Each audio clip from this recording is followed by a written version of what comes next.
हमने ओसी में 2 chapters complete कर लिए हैं। आज हम 3rd चैप्टर हमारा स्टार्ट करेंगे, बिजनेस सर्विस 2। ये जो चैप्टर है वो पूरा का पूरा बैंक के रिलेटेड चैप्टर है। बहुत ही इंटरेस्टिंग चैप्टर है। इसमें टाइप्स ऑफ बैंक अकाउंट होंगे, बैंक में क्या क्या सर्विसेज प्रोवाइड होती है, ई बैंकिंग क्या होती है, फिर सर्विसेज एसोसिएटेड विथ बैंक ये भी होगा कि डेबिट कार्ड क्या है, एटीएम क्या है, डेबिट कार्ड क्या है। तो ये सारी चीज़ें आपको इस चैप्टर में सीखने मिलेगी। बहुत इंटरेस्टिंग चैप्टर है ये, एग्ज़ाम रिलेटेड तो है ही और आपको रियल लाइफ में भी ये चैप्टर बहुत ही काम आएगा जो आप ठीक से इसको पढ़ोगे तो। क्योंकि हम सब बैंक हम हमारी लाइफ स्टाइल ऐसी हो गई है कि बैंक के अलावा हमारे पास कोई ऑप्शन नहीं है हमारे मनी के ट्रांजैक्शंस करने के लिए, ठीक है। तो बैंक अभी एक बेसिक नीड हो गई है, क्योंकि हम सबके ऑलमोस्ट अकाउंट्स हमारे पेरेंट्स के घर में 1 या 2 लोग के अकाउंट तो बैंक में होते ही है। तो ये बैंक क्या है, बैंक के सर्विसेज क्या है, ये सीखने के लिए हमको ये चैप्टर बहुत ही बारीकी से पढ़ना होगा। इसका इंट्रोडक्शन देखें तो importance of commerce is increasing in present time. In commerce apart from trade, banking is considered as a auxiliary service. Banking industry is very useful to industries, agriculture and other fields in addition to trade. The institute is providing services of banking is called bank. The first bank of the world started in Geneva in the year 1407. ये underline करना है 1 marks के लिए। The first bank of world started in Geneva in 1407. The word bank is derived from the Italian word बैंको. Evidences of the activities of the bank are also found in the ancient times. The word emerged in Roman Empire, where the money lenders is known as Macula used to establish their small temporary shops on long bench called as banco. Within a closed phase, the banco and bank have been derived from this. इसका ये bank क्यों बोलते हैं, ये उसका जो past है ये इसकी डिटेल्स हैं। मीनिंग उसका देखें तो according to Reserve Bank of India, bank is an institute which collects deposit in order to lend them with condition to return it at the end of the fixed term or wherever it is demanded. The institute providing service of banking is called bank. जो banking की service provide करता है वो institute को क्या बोलते हैं, bank बोलते हैं। बैंक के फंक्शंस देखें तो to accept deposit. Apart from this service, bank performs other activities too. Bank में बैंक है वो डिपॉजिट एक्सेप्ट करता है, टू इन्वेस्ट और lend money, but in real present time a bank does other functions too. Apart from this, banking services have been developed very well and variety is found in its services too. There is a immense growth in services offered by bank and the focus on customer. It is difficult to make a list of all functions of bank. Functions of bank can be divided into 2 parts, main functions and subsidiary functions. 2 parts है, they are given in next page. Bank के main functions क्या है, to collect accept deposits, lend money, invest money, to do inner banking transactions. और उसके subsidiary functions हैं to look after the financial transaction of the customers, to do the transaction of foreign exchange, to issue letter of credit, to issue travelers check, to provide draft service, to provide information related to credit of a person associated with the bank, to provide services as an underwriter, to provide other related services such as ATM, demat, safe, deposit value. ये सारी जो चीज़ें हैं वो अब हम detail में करते हैं। अब उसके मेन फंक्शंस पे आगे जाते हैं। तो उसका फर्स्ट है टू कलेक्ट और एक्सेप्ट डिपॉजिट। तो उसमें क्या है, the bank accept some surplus amount of as deposit, the bank pays interest to the deposit holder, the biggest responsibility of bank is to maintain trust of the deposit holder or the customers who invest money in the bank. Bank accept various type of deposit as per different rates of interest. Bank है वो various types of deposit accept करती है और उसके सामने interest भी provide करती है. Bank mainly accepts 4 types of deposit: saving account, current account, recurring and fixed term account. तो एक्सेप्ट और कलेक्ट डिपॉजिट में ये हुआ. हम आगे देखें तो to lend money, bank accept deposit through different account, thus the bank lends money to the borrowers which it has collected as deposit from the different accounts. Bank accept deposit and provides interest to deposit holders. Bank जो है वो एक deposit accept करती है और deposit holders को वो interest provide करती है. The bank lends money to needy people at a higher rate of interest than it pays to deposit holders.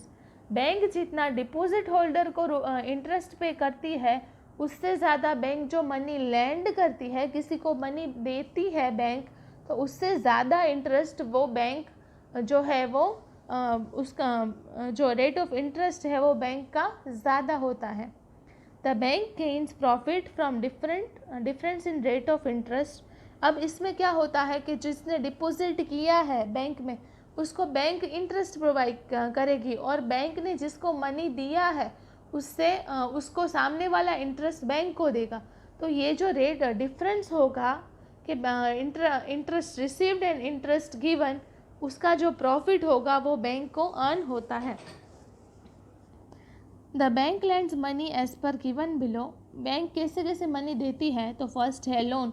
Loan का नाम हमने सुना है कि लोन, बैंक से हमने लोन लिया है, तो इसमें क्या हुआ कि बैंक ने पैसा दिया है. बैंक से लोन तभी ले सकते हैं, ठीक है. The bank provides loan for either a long term और short term. In some kind of loans hypothecation is necessary, while in some kinds of loan hypothecation is not necessary. Such loans are provided through either businessmen or an industrials against which the bank demands for guarantee in the present time. Home loan, car loan, education loan, cash credit, machinery loan, gold loan, personal loan etc. are available. अब second है bye overdraft और cash credit. Loan facility भी मिलती है overdraft से और cash credit से भी बैंक मनी लैंड करती है. कैसे देती है? If a current account holder withdraws more than amount than the balance of that account, it's predetermined with the limit of short duration of time, it is called overdraft. The duration of overdraft is short but when the duration is predetermined then it is known as cash credit. अब third function है bank का to invest. The bank cannot get benefit if it is not able to invest and lend the amount of the capital and deposit of the bank.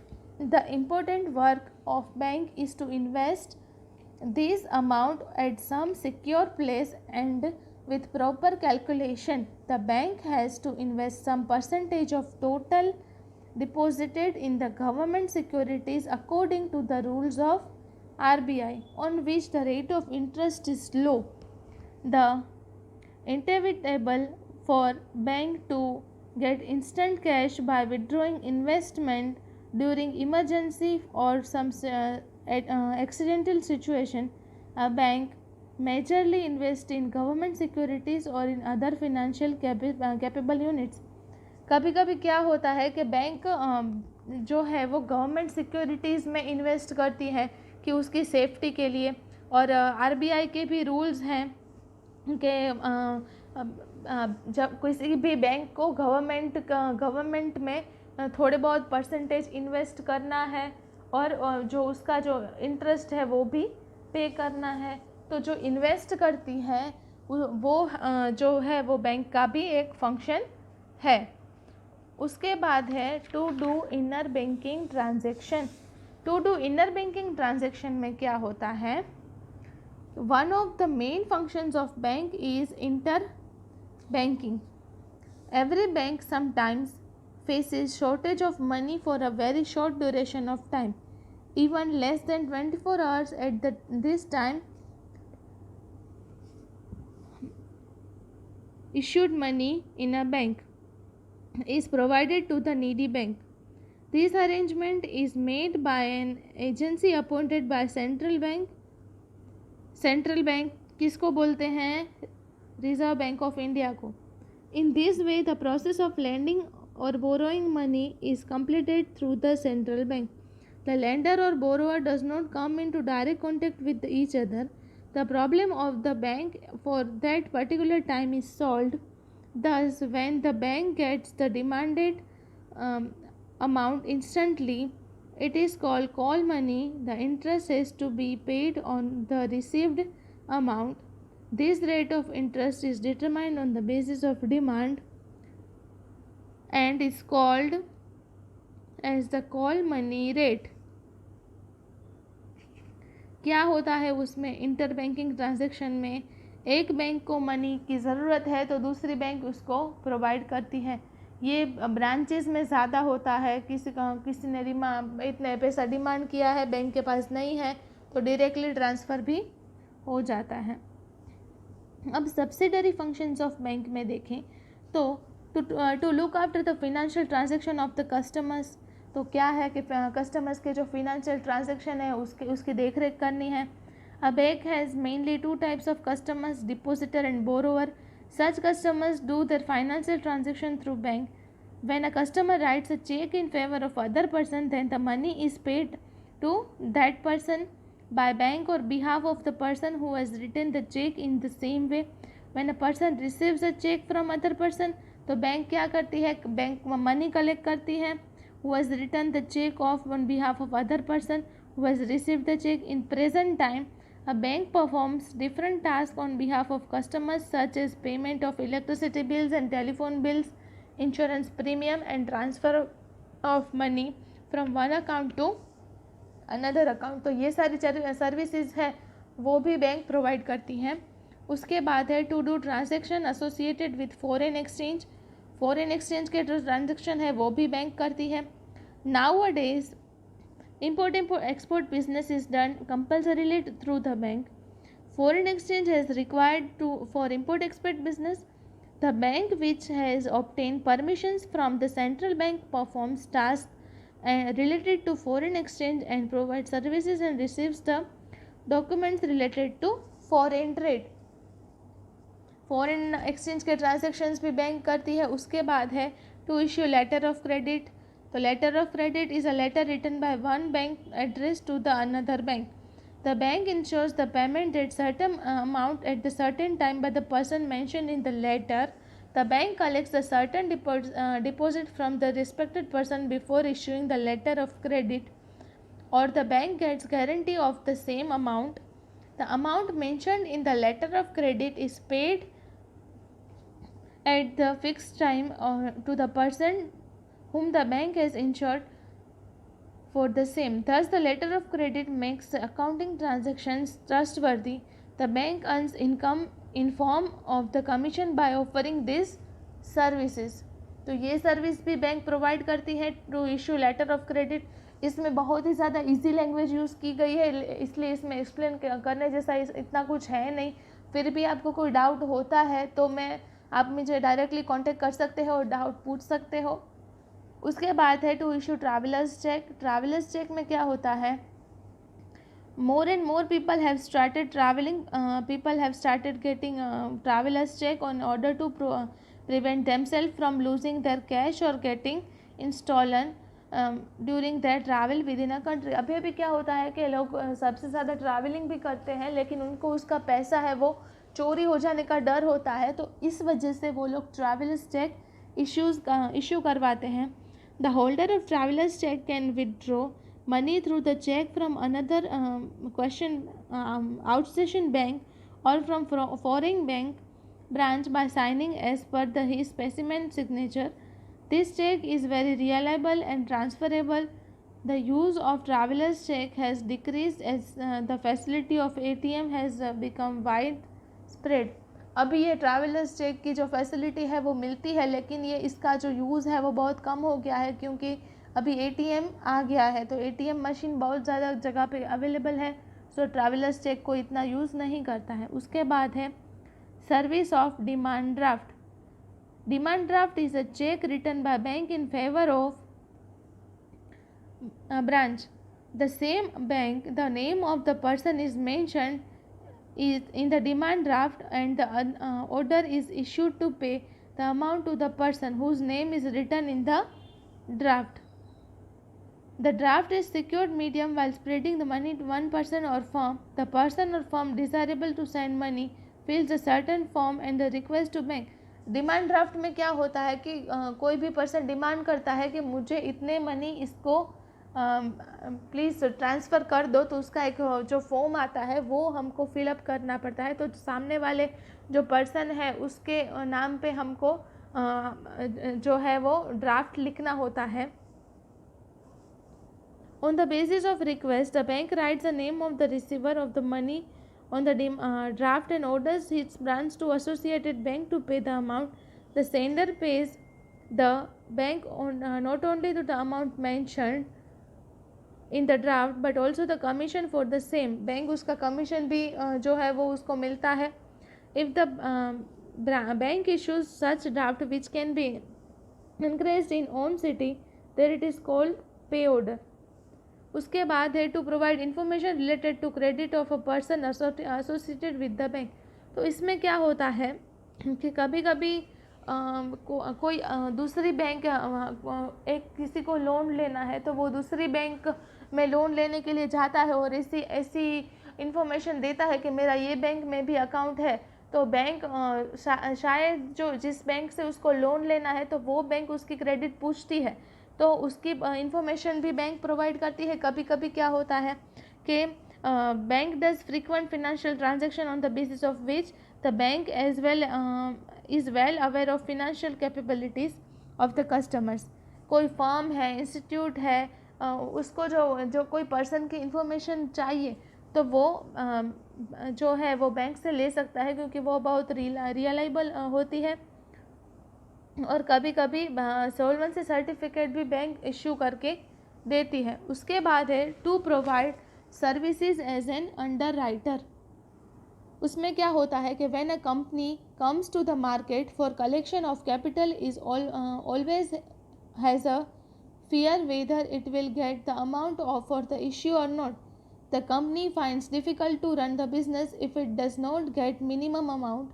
At this time, the bank ensures full or minimum amount of subscription. In the case of receiving less application amount has compared to underwriting by bank, the amount will subscribed by bank the way of buying securities. To provide services as an underwriter, उसमें क्या होता है कि कभी कभी company में क्या होता है कि उसको कंपनी का बिजनेस है वो रन करना बहुत अगरा जो है वो बहुत हो जाता है। तो क्या होता है कि जो मिनिमम अमाउंट है वो उसको मिलती नहीं है, तो बैंक कभी कभी एज अंडर राइटर काम करती है और बैंक उसको मनी देती है, ठीक है, और वो भी सर्विसेज प्रोवाइड करती है। उसके बाद है to provide other related services such as ATM, demat, safe deposit. उसके बाद the bank also provides the information its customers the facilities like ATM card भी देती है, डीमेट अकाउंट की सर्विसेज भी देती है, सेफ डिपॉजिट वॉल्ट भी देती है। In addition to this it also provide facilities of credit card and debit card to the customers. तो बैंक क्रेडिट कार्ड और डेबिट कार्ड की भी सर्विसेज देती है। तो आज आपको होम असाइनमेंट में क्या करना है, बैंक की सबसे पहले तो बैंक का आपको जो है वो पास्ट लिखना है, उसकी हिस्ट्री लिखनी है। उसके बाद बैंक का मीनिंग, उसके functions, main functions and subsidiary functions लिखने हैं, और उसके बाद जो है वो उसको डिटेल में एक्सप्लेन करना है। तो हमारा बैंक का जो फंक्शंस का जो टॉपिक है वो आज हमने कंप्लीट किया। होम असाइनमेंट में आपको ये क्वेश्चन आपकी नोटबुक में लिखना है। Thank you.